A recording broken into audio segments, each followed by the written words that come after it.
ನಮಸ್ಕಾರ. K2 ಕನ್ನಡ ನ್ಯೂಸ್ಗೆ ಸ್ವಾಗತ. ವೀಕ್ಷಿಸಿ ಈ ದಿನದ ಸುದ್ದಿಗಳ ರೌಂಡ್ ಅಪ್.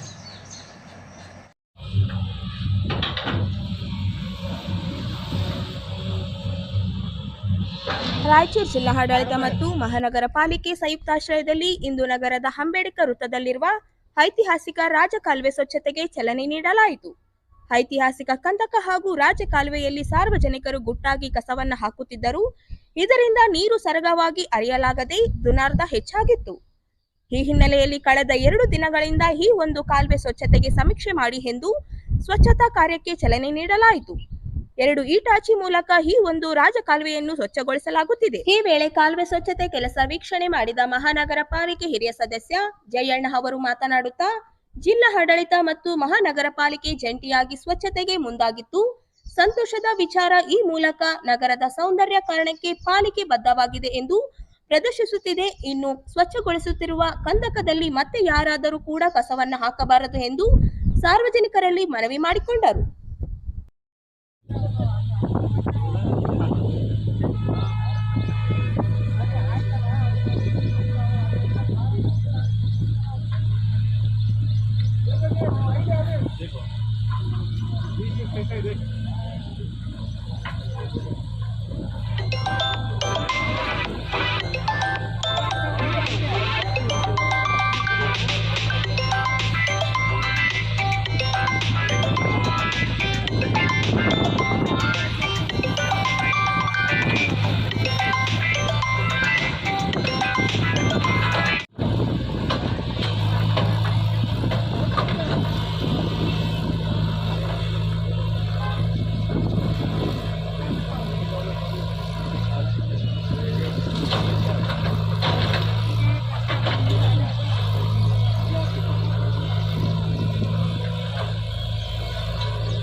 ಬಹು ವರ್ಷಗಳ ಕಾಲದಿಂದಲೂ ಕೂಡ ಜನರ ಮನಸ್ಸಿನಲ್ಲಿ ಬಿದ್ದು ಸ್ವಚ್ಛಗೊಳಿಸಬೇಕು. ಇದರಿಂದ ನಗರವನ್ನು ಸ್ವಚ್ಛವಾಗಿಡಬೇಕು, ಪರಿಸರ ಮುಕ್ತವಾಗಿರಬೇಕು, ಸೊಳ್ಳೆ ಮುಕ್ತವಾಗಿರ್ಬೇಕಂತೇಳಿ ಭಾಳ ಇದರ ಬಗ್ಗೆ ಜನ ಚರ್ಚೆಗಳು ಮಾಡ್ತಾಯಿದ್ರು.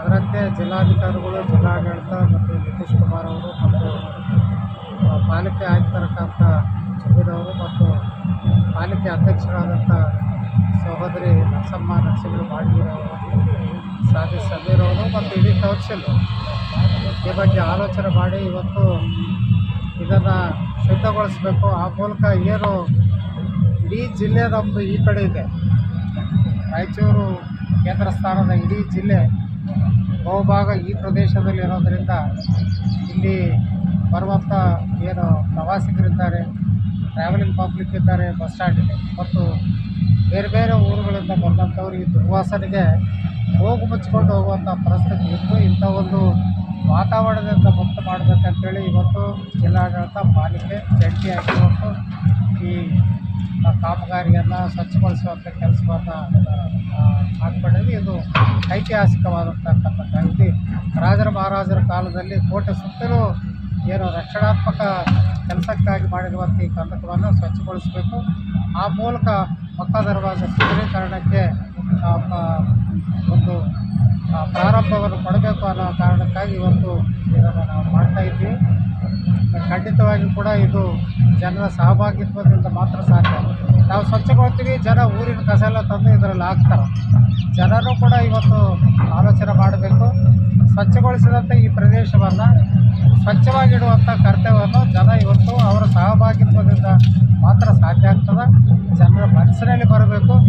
ಜನರಿಗೆ ಇವತ್ತು ಇದು ನಮ್ಮೂರು, ಸ್ವಚ್ಛವಾಗಿಡಬೇಕು, ನಮ್ಮ ಈ ಪ್ರದೇಶ ಸ್ವಚ್ಛವಾಗಿಡಬೇಕು, ಇದು ಜಿಲ್ಲಾ ಕೇಂದ್ರ ಸ್ಥಾನ, ಬೇರೆ ಊರಿನ ಜನರಿಗೆ ಆಕರ್ಷಣವಾಗಿರಬೇಕು ಅನ್ನುವಂಥ ಒಂದು ಮನಸ್ಸು ಜನರಲ್ಲಿ ಬಂದಾಗ ಮಾತ್ರ ಏನು ನಾವು ತೆಗೆದುಕೊಳ್ಳುವಂಥ ಈ ಆಂದೋಲನಕ್ಕೆ ಒಂದು ಹೊಸ ಶಕ್ತಿ ಬರ್ತದೆ. ಆ ಕಾರಣಕ್ಕಾಗಿ ನಾವು ಪಾಲಿಕೆ ಪರವಾಗಿ, ಜಿಲ್ಲಾಡಳಿತದ ಪರವಾಗಿ ಜನರಲ್ಲಿ ಕೇಳ್ಕೊಳ್ತಾ ಇದ್ದೀವಿ. ಏನು ಸ್ವಚ್ಛಗೊಳಿಸಿ ಏನು ನಮ್ಮ ಪಾಲಿಕೆಯ ತಾಂತ್ರಿಕ ವರ್ಗದವರು ಸ್ವಚ್ಛಗೊಳಿಸಿದ ನಂತರ ಇದರಲ್ಲಿ ಯಾವುದೇ ಘನತ್ಯಾಜ್ಯ ವಸ್ತುಗಳನ್ನು ಬಿಸಾಡುವುದಾಗಲಿ, ಇದರಲ್ಲಿ ಬೇರೆ ಬೇರೆ ಸಂತಧನಗಳನ್ನು ಹಾಕುವುದಾಗಲಿ, ಇಂಥವೆಲ್ಲವನ್ನು ಮಾಡಲಾರದ ಸ್ಥಿತಿ. ಇದರ ಸ್ವಚ್ಛವಾಗುವಂಥ ನೀಡುವ ನಿಟ್ಟಿನಲ್ಲಿ ಇವತ್ತು ಪ್ರಯತ್ನ ಮಾಡಬೇಕು, ಜನರ ಸಹಭಾಗಿತ್ವ ಬೇಕು, ಜನರ ಸಹಕಾರ ಬೇಕಂತೇಳಿ ಆ ಪಾಲಿಕೆ ಮತ್ತು ಜಿಲ್ಲಾಡಳಿತ ಪರವಾಗಿ ವಿನಂತಿ ಮಾಡಿಕೊಳ್ತೇವೆ. ಹಾಗೆ ಈ ಇಂಥ ಒಂದು ಉತ್ತಮ ಕೆಲಸಕ್ಕಾಗಿ ನಮ್ಮ ಪಾಲಿಕೆಯ ತಾಂತ್ರಿಕ ವರ್ಗವನ್ನು ಮತ್ತು ಆಯುಕ್ತರನ್ನು, ಅಧ್ಯಕ್ಷರನ್ನು ಮತ್ತು ಜಿಲ್ಲಾಧಿಕಾರಿಗಳಂತ ನಿತೀಶ್ ಕುಮಾರ್ ಅವ್ರನ್ನ ಪಾಲಿಕೆಯ ಪರವಾಗಿ ಅಭಿನಂದಿಸ್ತೇನೆ.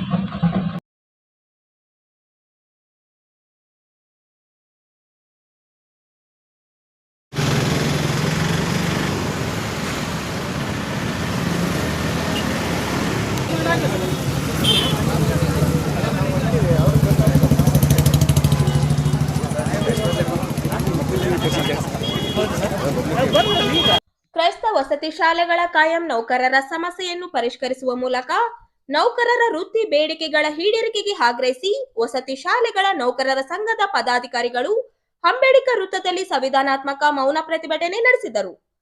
ವಸತಿ ಶಾಲೆಗಳ ನೌಕರರ ಬೇಡಿಕೆ ಈಡೇರಿಸಬೇಕು ಎಂದು ಒತ್ತಾಯಿಸಲಾಯಿತು. ಸಮಾಜ ಕಲ್ಯಾಣ ಇಲಾಖೆಯ ಅಧೀನದ ಕರ್ನಾಟಕ ವಸತಿ ಶಿಕ್ಷಣ ಸಂಸ್ಥೆಗಳ ಸಂಘದ ಕ್ರೈಸ್ತ ಅಡಿಯಲ್ಲಿ ರಾಜ್ಯಾದ್ಯಂತ 821 ವಸತಿ ಶಾಲೆ ಹಾಗೂ ಕಾಲೇಜುಗಳು ಕಾರ್ಯನಿರ್ವಹಿಸುತ್ತಿದ್ದು, ಇಲ್ಲಿ ಸುಮಾರು 2 ಲಕ್ಷಕ್ಕೂ ಅಧಿಕ ವಿದ್ಯಾರ್ಥಿಗಳು ವಸತಿಯುತ ಶಿಕ್ಷಣವನ್ನು ಉಚಿತವಾಗಿ ಪಡೆಯುತ್ತಿದ್ದಾರೆ. ಕ್ರೈಸ್ತ ಕಾಯಂ ಬೋಧಕ ಬೋಧಕೇತರ ಸಿಬ್ಬಂದಿಗಳ ಕಠಿಣ ಶ್ರಮದಿಂದ ವಸತಿ ಶಾಲೆಗಳು ಎಸ್ಎಸ್ಎಲ್ಸಿ ವಾರ್ಷಿಕ ಪರೀಕ್ಷೆಯಲ್ಲಿ ಪ್ರತಿ ವರ್ಷ ಉತ್ತಮ ಗುಣಮಟ್ಟದ ಫಲಿತಾಂಶ ನೀಡುವಲ್ಲಿ ಪ್ರಮುಖವಾಗಿದೆ. ನವೋದಯ ವಿದ್ಯಾಲಯ ಮತ್ತು ಶಿಕ್ಷಣ ಇಲಾಖೆಯ ಶಾಲೆ ಅಥವಾ ಸಮಾಜ ಕಲ್ಯಾಣ ಇಲಾಖೆಯ ಆಶ್ರಮ ಶಾಲೆಗಳ ಬೋಧಕ ಬೋಧಕೇತರ ನೌಕರರಿಗೆ ದೊರೆಯುವ ಹಲವು ಸೌಲಭ್ಯಗಳು ಕ್ರೈಸ್ತ ಸತಿ ಶಾಲೆಗಳ ಬೋಧಕ ಬೋಧಕೇತರ ನೌಕರರಿಗೆ ದೊರೆಯುತ್ತಿಲ್ಲ ಎಂದು ಆರೋಪಿಸಿದರು. ವಸತಿ ಶಿಕ್ಷಣ ನಿರ್ದೇಶನಾಲಯ ರಚನೆ ಅಥವಾ ಎಸ್ಸಿ, ಎಸ್ಟಿ, ಬಿಸಿ ವಸತಿ ಶಾಲೆಗಳನ್ನು ಸಿಬ್ಬಂದಿಗಳೊಂದಿಗೆ ಸಂಬಂಧಿಸಿದ ಇಲಾಖೆಗಳ ವಶಕ್ಕೆ ನೀಡಬೇಕು. ಕಾಯಂ ನೌಕರರಿಗೆ ಜ್ಯೋತಿ ಸಂಜೀವಿನಿ ಅನುಷ್ಠಾನಗೊಳಿಸಬೇಕು. ಮರಣ ಮತ್ತು ನಿವೃತ್ತಿ ಉಪದಾನ ಸೌಲಭ್ಯ ಒದಗಿಸಬೇಕು. ಮನೆ ಬಾಡಿಗೆ ಬಾಧ್ಯತೆ ಕಡಿತದಿಂದ ವಿನಾಯಿತಿ ನೀಡಬೇಕು ಹಾಗೂ ಕಾಯಂ ನೌಕರರಿಗೆ 10% ವಿಶೇಷ ಭತ್ಯೆ ಮಂಜೂರು ಮಾಡಬೇಕು ಎಂದು ಆಗ್ರಹಿಸಲಾಯಿತು.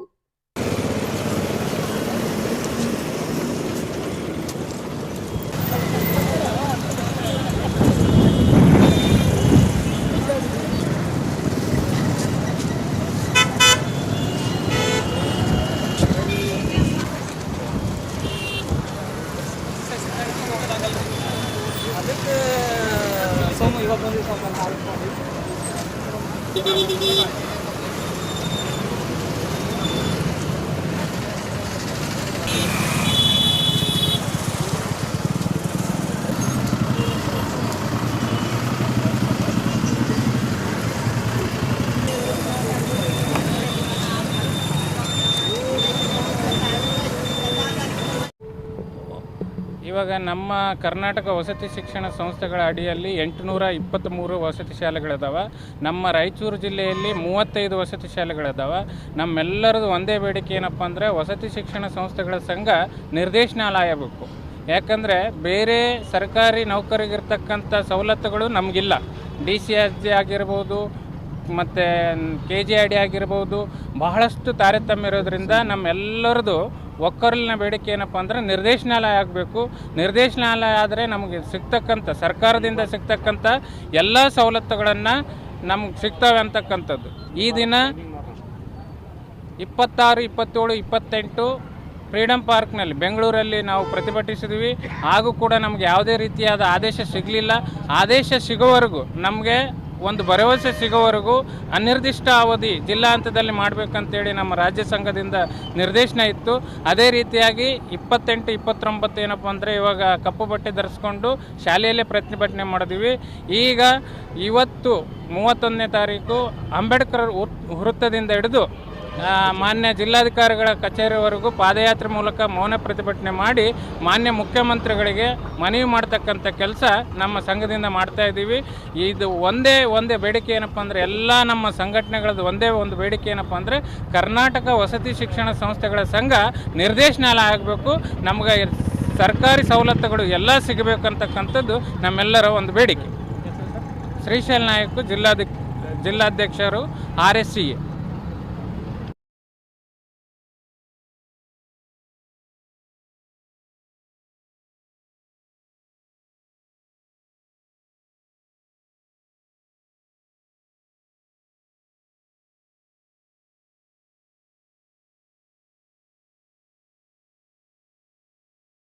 ಮಾಡಿ ಬತ್ತಿಗೆರೆ ಜಯಪ್ರಕಾಶ್ ಆಗಿರ್ಬೋದು, ಕೊಡಗದಲ್ಲಿ ರಾಮಯ್ಯ ಆಗಿರ್ಬೋದು, ನಮ್ಮ ಡಾಮಿನಿಕ್ ಆಗಿರ್ಬೋದು. ಸ್ಲಂ ಮುಕ್ತ ದೇಶ ನಿರ್ಮಾಣಕ್ಕೆ ಎಲ್ಲ ಸರ್ಕಾರಗಳು ಹಾಗೂ ಜನಪ್ರತಿನಿಧಿಗಳು ಪ್ರಾಮಾಣಿಕ ಪ್ರಯತ್ನ ಮಾಡಬೇಕು ಎಂದು ವಿಧಾನ ಪರಿಷತ್ ಸದಸ್ಯ ಹೇ ವಸಂತ್ ಕುಮಾರ್ ಅವರು ಹೇಳಿದರು. ಅವರಿಂದು ನಗರದ ರಂಗಮಂದಿರದಲ್ಲಿ ಜನಾಂದೋಲನ ಕರ್ನಾಟಕ ರಾಯಚೂರು ಸ್ಲಂ ನಿವಾಸಿಗಳ ಕ್ರಿಯಾ ವೇದಿಕೆ ವತಿಯಿಂದ ಆಯೋಜಿಸಿದ್ದ ಸ್ಲಂ ನಿವಾಸಿಗಳ ಸಾಂಸ್ಕೃತಿಕ ಸಮಾವೇಶ ಹಾಗೂ ಸ್ಲಂ ಹಬ್ಬ ಕಾರ್ಯಕ್ರಮವನ್ನು ಉದ್ಘಾಟಿಸಿ ಮಾತನಾಡಿದರು. ಸ್ಲಂ ಎಂದರೆ ಕೊಳಚೆ, ಸ್ಲಂ ನಿವಾಸಿಗಳು ಎಂದರೆ ಕೊಳಚೆ ಪ್ರದೇಶದಲ್ಲಿ ವಾಸಿಸುವ ಜನರು, ಸ್ಲಂ ಎಂದರೆ ಗಲೀಜು ಎನ್ನುವ ನಿಟ್ಟಿನಲ್ಲಿ ದೇಶಕ್ಕೆ ಸ್ವಾತಂತ್ರ್ಯ ಬಂದು 70 ವರ್ಷಗಳ ಸುದೀರ್ಘ ಆಡಳಿತ ವ್ಯವಸ್ಥೆಯಲ್ಲಿ ಸ್ಲಂಗಳು ಜೀವಂತವಾಗಿರುವುದು ನಾಚಿಗೇಡು ಸಂಗತಿಯಾಗಿದೆ. ಕೊಳಚೆ ವಾಸಿಸುವ ಸ್ಲಂ ಜನರು ಗಂಭೀರ ಸ್ಥಿತಿಯನ್ನು ಎದುರಿಸುತ್ತಿದ್ದಾರೆ. ದೇಶದ ಅಭಿವೃದ್ಧಿ ವ್ಯವಸ್ಥೆಯಲ್ಲಿ ನಮ್ಮ ದೇಶ ಅಭಿವೃದ್ಧಿ ವಿಚಾರದಲ್ಲಿ ಶೂನ್ಯವಾಗಿದೆ ಎಂದು ತಪ್ಪಾಗಲಾರದು. ಇದು ಆಡಳಿತ ವ್ಯವಸ್ಥೆಗೆ ಹಿಡಿದ ಕೈಗನ್ನಡಿಯಾಗಿದೆ. ದೇಶ ಅಭಿವೃದ್ಧಿಯಾಗಬೇಕಾದರೆ ಮೊದಲು ಸ್ಲಂಗಳು ಅಭಿವೃದ್ಧಿ ಹೊಂದಿದ್ದರೆ ಮಾತ್ರ ದೇಶ ಅಭಿವೃದ್ಧಿ ಸಾಧ್ಯ ಎಂದರು. ಸ್ಲಂ ಪ್ರದೇಶದಲ್ಲಿ ವಾಸಿಸುವ ಜನರ ಸಂಕಷ್ಟವನ್ನು ಅಳಿಸಲು ಜನಪ್ರತಿನಿಧಿಗಳು ಮುಂದಾಗಬೇಕು ಎಂದು ಅಸಮಾಧಾನ ವ್ಯಕ್ತಪಡಿಸಿದರು. ದೇಶದ ಆರ್ಥಿಕ ಸ್ಥಿತಿಯನ್ನು ಪರಿಗಣಿಸಲು ಆಳುವ ಸರ್ಕಾರಗಳು ಅಂಕಿ ಅಂಶಗಳ ನೀಡಬೇಕು. ಆರ್ಥಿಕ ಜೆಡಿಪಿ ಹಾಗೂ ಶೈಕ್ಷಣಿಕ ಜೆಡಿಪಿ ನೀಡುವುದು ಬಹಳ ಅಗತ್ಯವಿದೆ. ಆರ್ಥಿಕ ಜೆಡಿಪಿ ಅಭಿವೃದ್ಧಿಯಾಗಿದೆ, ಅದು ನನಗೆ ಹೆಮ್ಮೆಯಾಗಿದೆ. ಪ್ರಪಂಚದಲ್ಲಿ ಭಾರತ ದೇಶ ಆರ್ಥಿಕ ಸ್ಥಿತಿಯಲ್ಲಿ 4ನೇ ಸ್ಥಾನ ಪಡೆದುಕೊಂಡಿದೆ. ಮತ್ತೊಂದು ಕಡೆ ಬಡತನದ ಬಗ್ಗೆ ಅಂಕಿ ಅಂಶ ನೀಡುತ್ತಿಲ್ಲ, ದುರಾದೃಷ್ಟಕರವಾಗಿದೆ. ಸ್ಲಮ್ ಅಂದ ತಕ್ಷಣ ಕೊಳಚೆ, ಸ್ಲಮ್ ನಿವಾಸಿಗಳೆಂದರೆ ಕೊಳಚೆ ಪ್ರದೇಶದಲ್ಲಿ ವಾಸಿಸುವಂಥ ನಿವಾಸಿಗಳು. ಈ ದೇಶ ಇವತ್ತು 75 ವರ್ಷಗಳ ಸ್ವಾತಂತ್ರ್ಯವನ್ನು ಕಂಡುಕೊಂಡಿದೆ. 75 ವರ್ಷಗಳ ಈ ಒಂದು ಸುದೀರ್ಘವಾದಂಥ ಆಡಳಿತದ ವ್ಯವಸ್ಥೆಯಲ್ಲಿ ಸ್ವಾತಂತ್ರ್ಯ ಬಂದಂಥ ವ್ಯವಸ್ಥೆಯಲ್ಲಿ ಇವತ್ತಿಗೂ ಕೂಡ ಸ್ಲಮ್ಗಳು ಜೀವಂತವಾಗಿವೆ ಈ ದೇಶದಲ್ಲಿ ಅಂತಂದರೆ ಇದು ನಾಚಿಕೆಗೇಡು. ಈ ದೇಶದ ಸಂಪೂರ್ಣ ಅಭಿವೃದ್ಧಿಯ ವ್ಯವಸ್ಥೆಯಲ್ಲಿ ನಮ್ಮ ಅಭಿವೃದ್ಧಿ ಶೂನ್ಯ ಅಂತಲೇ ಹೇಳಬೇಕಾಗ್ತದೆ. ಎಲ್ಲಿ ಯಾವ ದೇಶ ಸಂಪೂರ್ಣವಾಗಿ ಅಭಿವೃದ್ಧಿ ಹೊಂದಿದೆ ಅಂತ ಹೇಳಬೇಕಂತಂದರೆ ಅಲ್ಲಿ ಸಂಪೂರ್ಣವಾಗಿ ಸ್ಲಮ್ಗಳು ನಿರ್ಮೂಲನೆ ಆಗಿರಬೇಕು. ಸ್ಲಮ್ಗಳ ಎಲ್ಲರಲ್ಲೂ ಒಂದು ಆಶ್ಚರ್ಯ ಆಗ್ತದೆ, ಏನು ಎಲ್ಲ ಕಡೆಗೂ ಹಬ್ಬಗಳಾಗ್ತಾ ಇದ್ದಾವೆ, ಇದರಲ್ಲಿ ಏನು ವಿಶೇಷವಾಗಿರ್ತಕ್ಕಂಥ ಸ್ಲಮ್ ಹಬ್ಬ ಏನು, ಸ್ಲಮ್ ಹಬ್ಬ ಯಾಕೋಸ್ಕರ ಮಾಡ್ತಾ ಇದ್ದಾರೆ ಅಂತೇಳಿ ನನಗೆ ಬಹಳ ಸಂತೋಷ ಆಗ್ತಾ ಇತ್ತು. ಯಾಕಂದರೆ ನಾವಿದು 2007ರಲ್ಲಿ ಪ್ರಾರಂಭ ಮಾಡಿದಂಥ ಸಂದರ್ಭದಲ್ಲಿ ನಾವು ಮೊದಲನೇ ತಲೆಮಾರಿನವರು, ನಾನು, ಜನಾರ್ದನ್ ಅವರು, ಹಾಗೆ ಅಮ್ಮಣ್ಣ ಅವರು, ಸೆಲ್ವಾ ಅವರು, ಹಾಗೆಯೇ ಸ್ಲಮ್ನಲ್ಲಿರ್ತಕ್ಕಂಥ ಮೊದಲನೇ ತಲೆಮಾರಿನ ಯುವ ಜನರು ಸ್ಲಮ್ ಹಬ್ಬವನ್ನು ಪ್ರಾರಂಭ ಮಾಡಿದ್ರು. ಯಾತಕ್ಕೆ ಪ್ರಾರಂಭ ಮಾಡಿದ್ರು? ಸ್ಲಮ್ ಜನರಲ್ಲಿ ಒಂದು ಸಾಂಸ್ಕೃತಿಕವಾಗಿರ್ತಕ್ಕಂಥ ಪ್ರತಿರೋಧ ಇದೆ. ಈ ನಗರದಲ್ಲಿ ಇರ್ತಕ್ಕಂಥ ಅಸಮಾನತೆಯನ್ನು ಹೋಗಲಾಡಿಸ್ಲಿಕ್ಕೆ ನಮ್ಮ ಒಳಗಡೆಗೆ ಇರ್ತಕ್ಕಂಥ ಸಾಂಸ್ಕೃತಿಕ ಪ್ರತಿರೋಧ ಏನಿದೆ ಅದು ಇವತ್ತು ನಮ್ಮ ಅಸ್ತಿತ್ವವನ್ನು ನಗರದಲ್ಲಿ ಕಾಪಾಡ್ತಾ ಇದೆ. ಇವತ್ತು ಪ್ರಭುತ್ವ ಎಷ್ಟೇ ದಮನವನ್ನು ಮಾಡಿದ್ರು ಸಹ, ಪ್ರಭುತ್ವ ಎಷ್ಟೇ ದೌರ್ಜನ್ಯವನ್ನು ಮಾಡಿದ್ರು ಸಹ ನಾವು ಅದಕ್ಕೆ ಪುಟದೇ ನಿಲ್ತಾ ಇದ್ದೀವಿ ಅಂದರೆ ನಮ್ಮಲ್ಲಿರ್ತಕ್ಕಂಥ ಒಂದು ಸಾಂಸ್ಕೃತಿಕ ಪ್ರತಿರೋಧ. ಈ ಸಾಂಸ್ಕೃತಿಕ ಪ್ರತಿರೋಧವನ್ನು ಒಗ್ಗೂಡಿಸ್ತಕ್ಕಂಥದ್ದಾಗಬೇಕು. ಕೊಳಗೇರಿಗಳು ಅಂತಿದ್ದಾಗೇನೆ, ಸ್ಲಮ್ ಅಂತಿದ್ದಾಗೇನೆ ಎಲ್ಲರಲ್ಲೂ ಒಂದು ಕೀಳರಿಮೆ ಇದೆ, ಒಂದು ಸೋಷಿಯಲ್ ಸ್ಟಿಗ್ಮಾ, ಕಳಂಕ ಅಂತ ಕನ್ನದಿದೆ. ಸ್ಲಮ್ ಅಂತಿದ್ದಂಗೆ ಒಂದು ಸಾಮಾಜಿಕವಾಗಿರ್ತಕ್ಕಂಥ ಕಳಂಕ. ಆದರೆ ಈ ಸಾಮಾಜಿಕವಾಗಿರ್ತಕ್ಕಂಥ ಕಳಂಕದಲ್ಲಿರ್ತಕ್ಕಂಥ ಬಹುತ್ವದಲ್ಲಿ ಇರ್ತಕ್ಕಂಥ ಏಕತೆ, ವಿವಿಧ ಆಚಾರ ವಿಚಾರಗಳನ್ನು ಒಳಗೊಂಡಿರ್ತಕ್ಕಂಥ, ವಿವಿಧ ಆಯಾಮಗಳನ್ನು ಒಳಗೊಂಡಿರ್ತಕ್ಕಂಥ ಜನರು ನಾವಲ್ಲಿ ಬದುಕ್ತಾ ಇದ್ದೀವಿ. ಯಾವ ಬಾಬಾ ಸಾಹೇಬ್ ಅಂಬೇಡ್ಕರ್ ಅವರು ಸಂವಿಧಾನ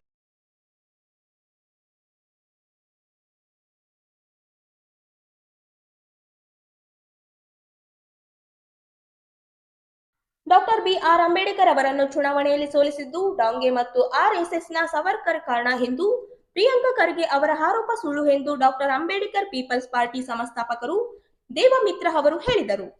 ಅವರಿಂದು ನಗರದ ಸುದ್ದಿಗಾರರೊಂದಿಗೆ ಮಾತನಾಡುತ್ತಾ, ಪ್ರಿಯಾಂಕಾ ಖರ್ಗೆ ಅವರು ತಮ್ಮ ರಾಜಕೀಯ ಲಾಭಕ್ಕಾಗಿ ಅಂಬೇಡ್ಕರ್ ಅವರ ಬಗ್ಗೆ ಸುಳ್ಳು ಆರೋಪ ಮಾಡುವ ಮೂಲಕ ಜನರನ್ನು ದಾರಿ ತಪ್ಪಿಸುವ ಕುತಂತ್ರ ರೂಪಿಸಿದ್ದಾರೆ ಎಂದು ಆಕ್ರೋಶ ವ್ಯಕ್ತಪಡಿಸಿದರು.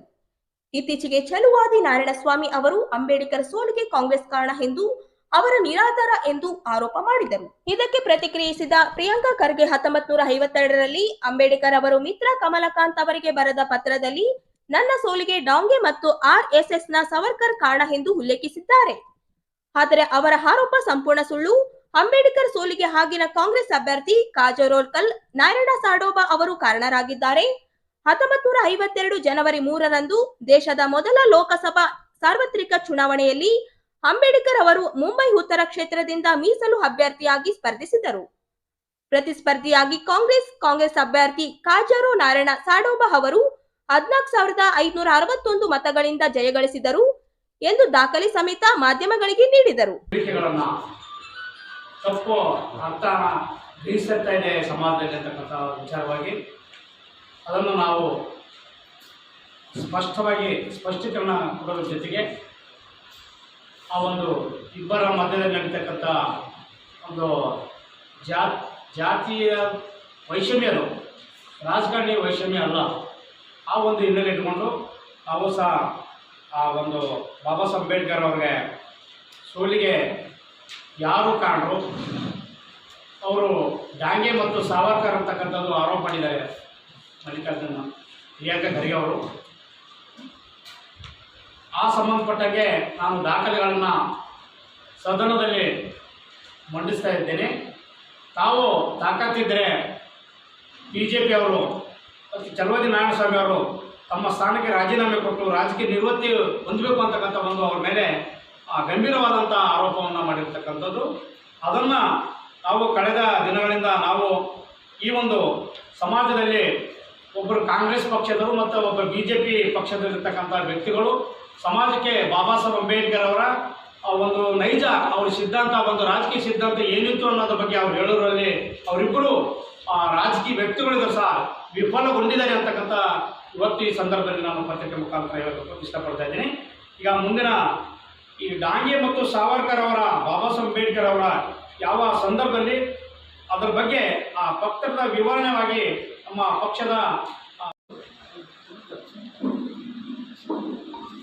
ಆ ಲೆಟರ್ ಬರೀತಾರೆ. ಆ ಲೆಟರ್ನಿಂದ ಹಾಕ್ತೀನಿ ನಾನು, ಅದನ್ನು ಚಾನಲ್ ಪ್ರಾರ್ಥನೆ ಮಾಡಿ ನಾವು ಆ ಲೆಟರ್ ಏನಿದೆ ಅವರು ಚುನಾವಣೆ ಸೋತ್ರ ಅಂತಾರ, ಬಾಂಬೆ ಉತ್ತರ ಕ್ಷೇತ್ರ ಸೋತ್ರ ಅಂತಾರ, ಚರ್ಚೆ ಮಾಡ್ತಾರೆ.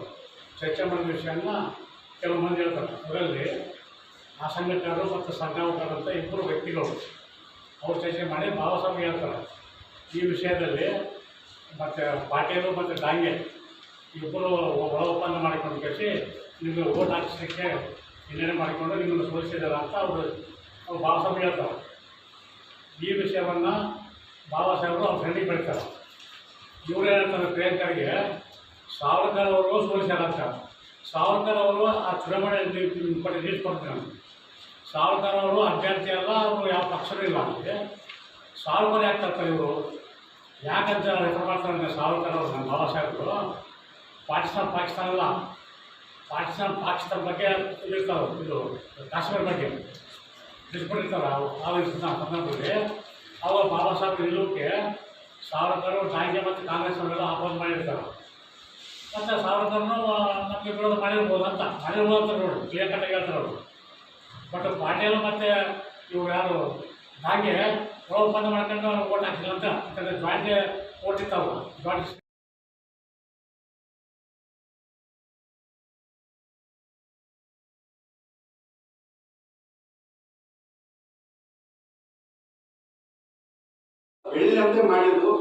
ಸಬ್ ರಿಜಿಸ್ಟರ್ನಲ್ಲಿ ಈ ಖಾತೆಗೆ ಕಡ್ಡಾಯ ಸಡಿಲಿಕೆಗೊಳಿಸಿ ನೋಂದಣಿಗೆ ಕನಿಷ್ಠ 1 ವರ್ಷ ಕಾಲಾವಕಾಶ ನೀಡಬೇಕು ಎಂದು ರಾಯಚೂರು ಕಾಟನ್ ಮಿಲ್ಲರ್ಸ್ ಅಸೋಸಿಯೇಷನ್ ಅಧ್ಯಕ್ಷರಾದ ಲಕ್ಷ್ಮೀ ರೆಡ್ಡಿ ಅವರು ಸರ್ಕಾರಕ್ಕೆ ಆಗ್ರಹಿಸಿದರು.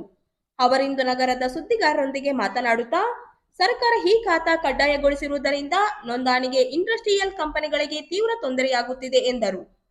ಈ ಖಾತೆ ಮನೆಗಳಿಗೆ ಲೇಔಟ್ಗಳಿಗೆ ಮಾತ್ರ ಅನ್ವಯವಾಗುತ್ತದೆ ಎಂದು ನಾವು ಭಾವಿಸಿದ್ದು, ಆದರೆ ಸರ್ಕಾರ ಅಧೀನ ಸಂಸ್ಥೆಗೆ KIADB, KSSIDC, APMC, housing board ಸೇರಿ ಇನ್ನಿತರ ಸರ್ಕಾರ ಸಂಸ್ಥೆಗಳಿಗೆ ನಿವೇಶನ ಹಂಚಿಕೆ ಮಾಡುವ ಮೂಲಕ ಇವುಗಳಿಗೆ ಈ ಖಾತಾ ಕಡ್ಡಾಯ ಮಾಡಿರುವುದು ನಮಗೆ ತೀವ್ರ ತೊಂದರೆಯಾಗಿದೆ ಎಂದರು. ಸಬ್ ರಿಜಿಸ್ಟರ್ ಕಚೇರಿಯಲ್ಲಿ ಕಾವೇರಿ 2.0 ಆ್ಯಪ್ನಲ್ಲಿ ಕೈಗಾರಿಕೆಗಳನ್ನು ರಿಜಿಸ್ಟರ್ ಮಾಡುವ ಸಮಯದಲ್ಲಿ ಈ ಖಾತಾ ಕಡ್ಡಾಯ ಬೇಕಾಗಿದೆ ಎಂದು ಸಬ್ ರಿಜಿಸ್ಟರ್ ಕಚೇರಿಯಲ್ಲಿ ನೋಂದಣಿ ಮಾಡುತ್ತಿಲ್ಲ ಎಂದರು.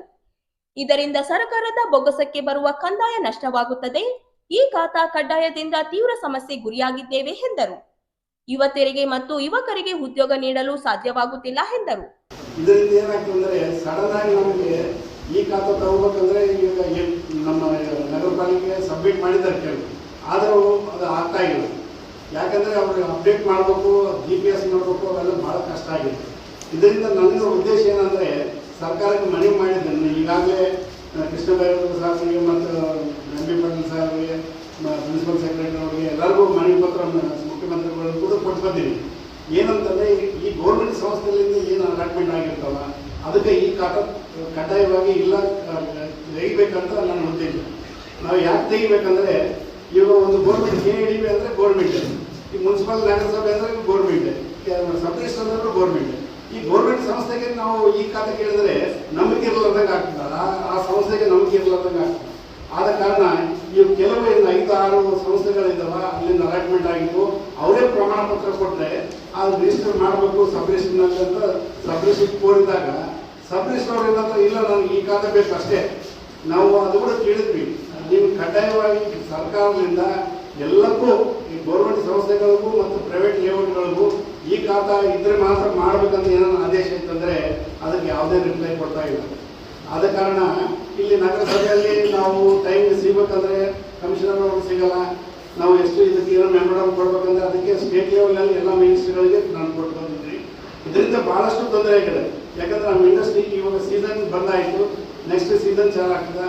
ಓಡಿಗಳು ರಿನ್ಯೂವಲ್ ಮಾಡಬೇಕು, ರಿನ್ಯೂವಲ್ ಮಾಡಬೇಕಂದ್ರೆ ಸಬ್ ರಿಜಿಸ್ಟರ್ ರಿಜಿಸ್ಟ್ರೇಷನ್ ಮಾಡಬೇಕು. ಸಬ್ ರಿಜಿಸ್ಟರ್ ರಿಜಿಸ್ಟ್ರೇಷನ್ ಮಾಡಬೇಕಂದ್ರೆ ಈ ಖಾತಾ ಬೇಕು ಅಂತಾರೆ, ಅದು ಲೋನ್ ಕೂಡ ಆಗೋದಲ್ಲ. ಆಮೇಲೆ ನಮ್ಮ ಯಾವ ಹೊಸ ಇಂಡಸ್ಟ್ರಿ ಹಾಕ್ಬೇಕಂದ್ರೆ ಇತ್ತೀಚೆಗೆ ನಿನ್ನೆ ತಾನೇ ನೀವು ನೋಡಿದ್ರೆ ಬೆಂಗಳೂರಿನಲ್ಲಿ MSME ಅಂತ ದೊಡ್ಡ ಪ್ರಮಾಣದಲ್ಲಿ ಒಂದು ಫಂಕ್ಷನ್ ಮಾಡಿದರು. MSME ಅಂದ್ರೆ ಏನು, ಮೈಕ್ರೋ ಸ್ಮಾಲ್ ಎಂಟರ್ಪ್ರೈನರ್ಸ್ ಅಂತ ಮಾಡಬೇಕು. ಮೈಕ್ರೋ ಸ್ಮಾಲ್ ಇಂಡಸ್ಟ್ರಿಗಳಿಗೆ ನೀವು ಈ ಖಾತೆ ಕೇಳಕ್ ಹೋದ್ರೆ ಈ ಖಾತೆಗೆ ಸಿಗಲಿಲ್ಲ ಅಂದ್ರೆ ಅವ್ರ ಇಂಡಸ್ಟ್ರಿ ಯಾವಾಗ ಡೆವಲಪ್ಮೆಂಟ್ ಮಾಡಬೇಕು? ಯುವಕರಿಗೆ ಯಾವಾಗ ಉದ್ಯೋಗ ಸಿಗಬೇಕು? ಈ ಉತ್ಸವ ಇದ್ದಾಗ, ಮನಸ್ಸಿಗೆ ಉತ್ಸವ ಇದ್ದಾಗ ಆ ಕೆಲಸ ಮಾಡಕ್ಕೆ ಅವಕಾಶ ಮಾಡಿಕೊಟ್ರೆ ಅನುಕೂಲ ಆಗ್ತದೆ.